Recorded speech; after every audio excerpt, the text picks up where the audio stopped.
ಹೆಸರಾಯಿತು ಕರ್ನಾಟಕ ಉಸಿರಾಗಲಿ ಕನ್ನಡ ಎಂಬ ಘೋಷವಾಕ್ಯದೊಂದಿಗೆ ಸರ್ಕಾರದ ಕನ್ನಡ ತೇರು ಇವತ್ತು ಶಿಡ್ಲಘಟ್ಟ ತಲುಪಿತು. ಅಂದ ಚಂದದ ಟಾಬ್ಲೆಟ್ ಹೊತ್ತು ತೇರು ಚಿಕ್ಕಬಳ್ಳಾಪುರ ಜಿಲ್ಲೆ ಶಿಡ್ಲಘಟ್ಟದಲ್ಲಿ ಕದಲುತ್ತಿದ್ದರೆ ಜನರ ಮೈ ಮನಗಳು ರೋಮಾಂಚನಗೊಂಡಿತು. ಮೊದಲಿಗೆ ಚಿಕ್ಕಬಳ್ಳಾಪುರ ಶಿಡ್ಲಘಟ್ಟ ಗಡಿ ಲಕ್ಕಹಳ್ಳಿ ಬಳಿಗೆ ಆಗಮಿಸಿದ ಕನ್ನಡದ ತೇರನ್ನು ಕ್ಷೇತ್ರದ ಶಾಸಕ ಬೇಲೂರು ರವಿಕುಮಾರ್ ಅದ್ದೂರಿಯಾಗಿ ಸ್ವಾಗತಿಸಿದರು.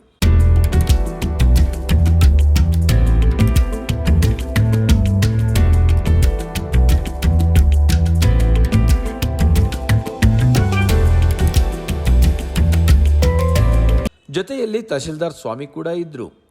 ಇನ್ನು ಬಿಇಒ, ಸಿಇಒ ಸೇರಿದಂತೆ ಹಲವಾರು ಅಧಿಕಾರಿಗಳು ತೇರು ಎಳೆಯಲು ಸಿದ್ಧರಾಗಿದ್ದರು.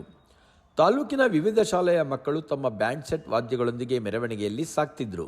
ವಿವಿಧ ಕಲಾ ತಂಡಗಳು ಕಾರ್ಯಕ್ರಮದಲ್ಲಿ ಭಾಗವಹಿಸಿದ್ದವು.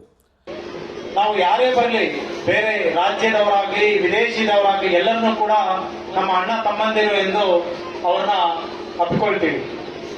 ಯಾಕೆ ಅಂತಂದ್ರೆ ನಾವು ಕುವೆಂಪು ಹುಟ್ಟಿ ಬೆಳೆದ ನಾಡಿನಲ್ಲಿದ್ದೀವಿ, ವಿಶ್ವ ಮಾನವ ಎನ್ನುವ ಒಂದು ಮನೋಭಾವದಲ್ಲಿ ಬದುಕ್ತೀವಿ. ಹಾಗಾಗಿ ಎಲ್ಲರೂ ನಮ್ಮ ಮನುಷ್ಯರೇ, ಅಣ್ಣ ತಮ್ಮಂದಿರು ಅನ್ನೋ ಮನೋಭಾವದಿಂದ ಎಲ್ಲ ರಾಜ್ಯದ ವಿದೇಶದ ಜನರನ್ನ ನಾವು ಸ್ವೀಕರಿಸ್ತೀವಿ.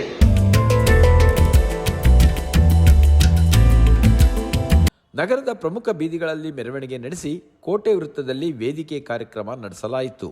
ಇವತ್ತು ಈ ನಾಡಿನಲ್ಲಿರ್ತಕ್ಕಂಥ 7 ಕೋಟಿ ಜನ ಇವತ್ತು ನೆಮ್ಮದಿಯಾಗಿ ಬದುಕಿದ ಕಾರಣ ಇವತ್ತು ನಮ್ಮ ನಾಡಿನ ಮಹಾನೀಯರು ಡಾಕ್ಟರ್ ರಾಜ್ಕುಮಾರ್ ಅವರು ಒಂದು ಮಾತು ಹೇಳಿದ್ರು, ಹುಟ್ಟಿದರೆ ಕನ್ನಡ ನಾಡಲ್ಲಿ ಹುಟ್ಟಬೇಕಂತ.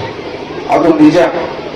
ಏನಿವತ್ತು ಇಡೀ ಜಗತ್ತಿನಲ್ಲಿ ಇವತ್ತು ಎಲ್ಲಾ ದೇಶಗಳಲ್ಲೂ ಎಲ್ಲಾ ರಾಜ್ಯಗಳಲ್ಲೂ ನಾವು ನೋಡಿದಾಗ ಈ ಒಂದು ಕನ್ನಡ ನಾಡಿನಲ್ಲಿ ನಾವು ಹುಟ್ಟಬೇಕಾದ್ರೆ ನಾವೆಲ್ಲರೂ ಪುಣ್ಯ ಮಾಡಿದ್ವಿ. ಇದಕ್ಕೆ ಕಾರಣ ಏನಿವತ್ತು ಈ ಕನ್ನಡ ನಾಡಿನ ನೆಲ ಜಲ ಇದನ್ನ ತುಳಿದಂತವರು ಇವತ್ತು ನಿಜವಾಗಲೂ ಈ 7 ಕೋಟಿ ಜನ ಇವತ್ತು ಹೃದಯ ಶ್ರೀಮಂತಿಕೆ ಇರ್ತಕ್ಕಂಥ ನಮ್ಮ ಕನ್ನಡ ನಾಡಿನ ಜನ ಅಂತ ಈ ಸಂದರ್ಭದಲ್ಲಿ ನಾನು ಹೇಳಕ್ಕೆ ಬಯಸ್ತೇನೆ.